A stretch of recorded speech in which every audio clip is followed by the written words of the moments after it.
আজকের ভিডিওতে আমরা দেখব দ্বিতীয় বিশ্বযুদ্ধের সময় কলকাতার জীবন কেমন ছিল। অনিশ্চয়তা, বিমান হানা, দুর্ভিক্ষ আর সামরিক ঘাঁটি, এই সব মিলিয়ে কলকাতা পরিণত হয়েছিল এক ভয়াবহ যুদ্ধনগরীতে। 1942 থেকে 1944 এই 2 বছরে জাপানি বিমান বারবার কলকাতায় হামলা চালায়। বন্দর, ডক, গুদাম আর সেতু ছিল প্রধান লক্ষ্য। 1942 সালের ডিসেম্বরের হামলায় হাজার মানুষ শহর ছাড়তে বাধ্য হয়। আর 1943 সালের খিদিরপুর আক্রমণে শতাধিক মানুষের মৃত্যু ঘটে।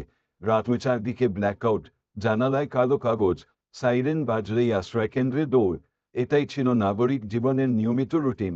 এদিকে বার্মা পতনের পর কলকাতায় তৈরি হয় বিশাল মার্কিন ও মিত্রবাহিনীর ঘাঁটি। রেড রোডকে অস্থায়ী রানওয়ে বানানো হয়। ময়দানে দাঁড়ায় জ্বালানি ট্যাঙ্কার আর ওয়ারহাউজ। বিদেশি সৈন্যদের ভিড়ে শহরের সংস্কৃতি পাল্টে যায়। সিনেমা, ক্লাব আর নাইট লাইফে নতুন স্বাদ আসে। কিন্তু শহরের বাস্তবতা ছিল অনেক কঠিন। পরিবহন ব্যাহত হওয়া, বাজার দশ আর খাদ্য রফতানি বন্ধ হয়ে যাওয়ায় শুয়ে ভয়াবহ মুদ্রাস্ফীতি। এই সংকট চরমে পৌঁছায় 1943 সালের বেঙ্গল দুর্ভিক্ষে। গ্রাম থেকে লক্ষ লক্ষ মানুষ কলকাতায় ভিড় করে।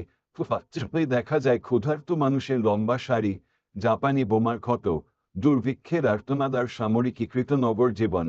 এসব মিলিয়ে দ্বিতীয় বিশ্বযুদ্ধের কলকাতা হয়ে ওঠে ভয়, মৃত্যু এবং বেঁচে থাকার লড়াইয়ের প্রতীক। আজও সেই স্মৃতি শহরের ইতিহাসে গভীরভাবে রয়ে গেছে।